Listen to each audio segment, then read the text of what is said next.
के 47वें राष्ट्रपति चुने जा चुके हैं। अगले 2 महीनों के अंदर वो पद की शपथ ले लेंगे।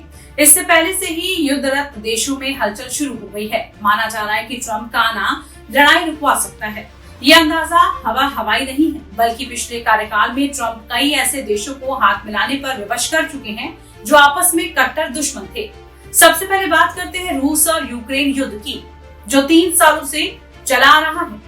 चुनावी कैंपेन के दौरान भी ट्रंप ने लड़ाई का जिक्र करते हुए इसे रुकवाने की बात कही थी।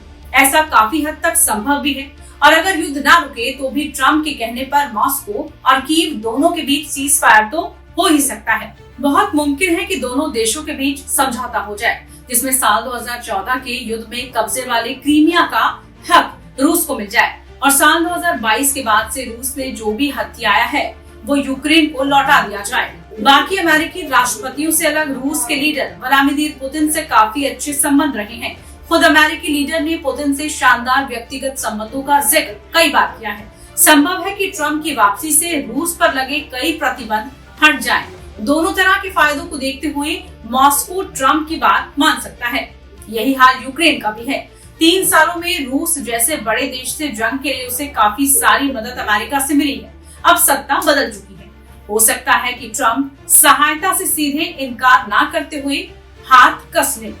इससे पहले से कमजोर पड़ा कीव और मुसीबत में आ सकता है। यूक्रेन कुछ समय से खुद को नाटो में शामिल किए जाने की सिफारिश करता रहा है, वहीं रूस इसके खिलाफ रहा है। ट्रंप के पास इतनी ताकत है कि वो इस मामले को भी किसी नतीजे तक ले जा सकते हैं। यहाँ याद दिला दें कि अमेरिका नाटो का सबसे बड़ा फंडर रहा है, और ट्रंप कई बार धमका चुके हैं कि वो नाटो से हाथ खींच लेंगे। ये ऐसी धमकी है जो पूरे वेस्ट में हलचल पैदा कर सकती है।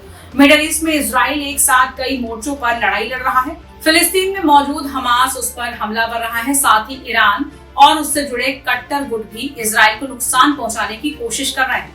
लेबनान भी बीच बीच में आक्रामकता दिखाता रहा है।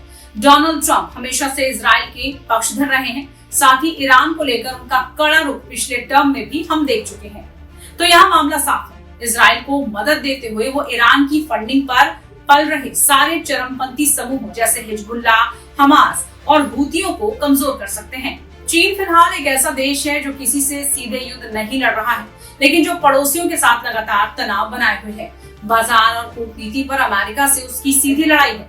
डोनाल्ड ट्रंप ने अपने पिछले कार्यकाल में चीन को साधने के लिए कई नीतियां बनाई थी, ताकि उसकी आक्रामकता कुछ हद तक कम हो सके। उसके बाद के लीडर जो बाइडेन ने यही पॉलिसी जारी रखी थी। पिछली बार उन्होंने चीन से आ रहे सामान पर भारी शुल्क लगा दिया था, ताकि आयात कम हो सके और अमेरिका खुद अपने उत्पाद बनाए।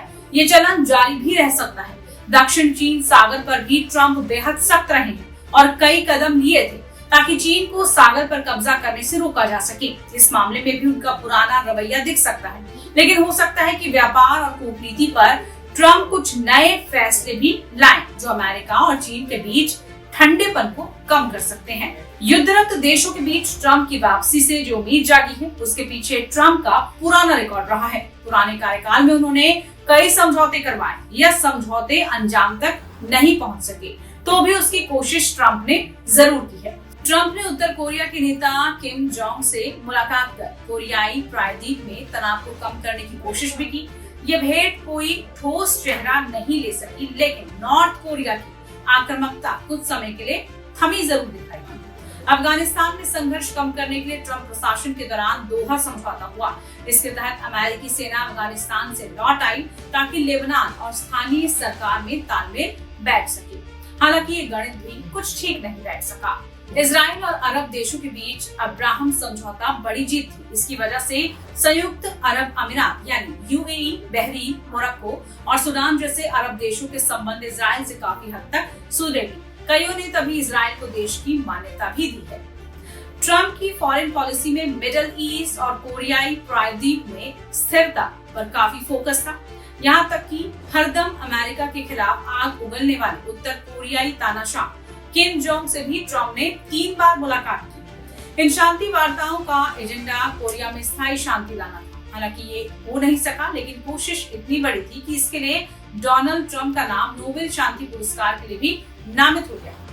यानी ट्रंप की कोशिशें इंटरनेशनल मंच पर असर बना चुकी थी। हालांकि उन्हें ये पुरस्कार मिल नहीं पाया। इस तरह की तमाम अपडेट्स और जानकारी के लिए आप बने रहिए टाइम्स नाउ भारत डिजिटल के साथ। नमस्कार।